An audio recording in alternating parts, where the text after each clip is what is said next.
स्वागत है आपका प्रयागराज स्टेनो चैनल पर। Allahabad high court special dictation संख्या 32 85 शब्द प्रति मिनट की गति से बोला जाएगा। डिक्टेशन शुरू होगी 5 सेकंड में। Ready start. लोकतांत्रिक प्रणाली के तहत जितने अधिकार नागरिकों को मिलते हैं उनमें सबसे बड़ा अधिकार है वोट देने का अधिकार। इस अधिकार को पाकर हम मतदाता कहलाते हैं। वही मतदाता जिसके पास यह ताकत है कि वो सरकार बना सकता है, सरकार गिरा सकता है और स्वयं सरकार बन भी सकता है।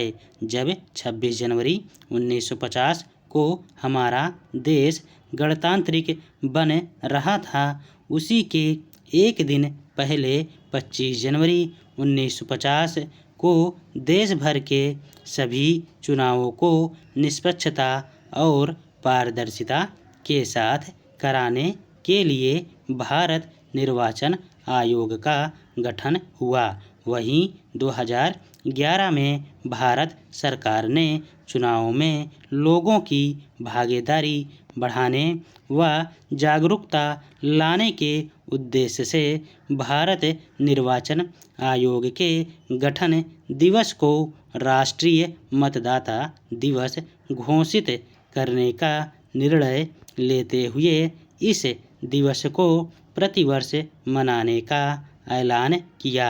इस दिन मतदाता को उसके मत की शक्ति से वाकिफ कराने के लिए देश भर में कई सामाजिक संस्थाएं और सरकार द्वारा कार्यक्रम आयोजित किए जाते हैं। पूर्णविराम पैरा।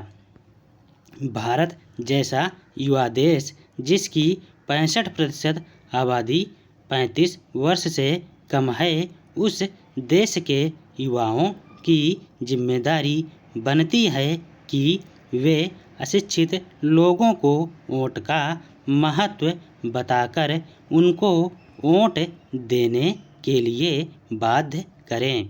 लेकिन यह विडंबना है कि हमारे देश में वोट देने के दिन लोगों को जरूरी काम याद आने लग जाते हैं।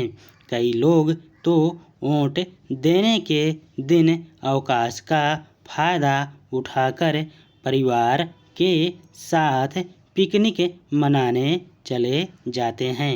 कुछ लोग ऐसे भी हैं जो घर पर होने के बावजूद भी अपना वोट देने के लिए वोटिंग बूथ तक जाने में आलस करते हैं। इस तरह अजागरूक, उदासीन व आलसी मतदाताओं के भरोसे हमारे देश के चुनावों में कैसे सबकी भागीदारी सुनिश्चित हो सकेगी।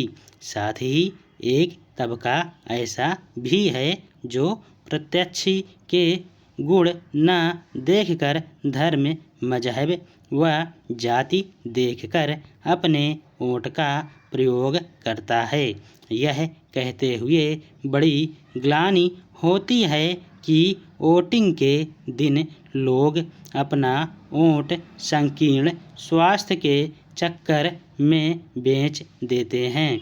यही सब कारण है कि हमारे देश के चुनावों में से चुनकर आने वाले अधिकतर नेता दागी और अपराधी किस्म के होते हैं, जिन्हें सही से बोलना और लिखना भी नहीं आता।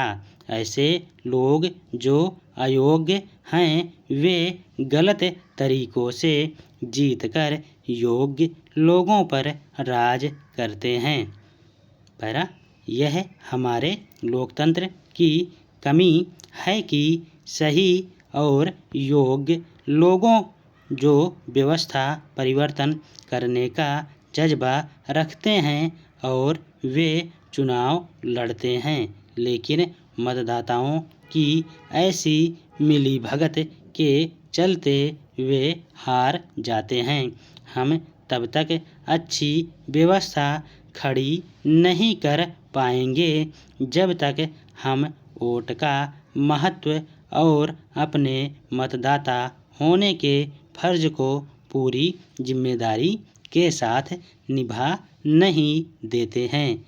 धन्यवाद। स्टॉप।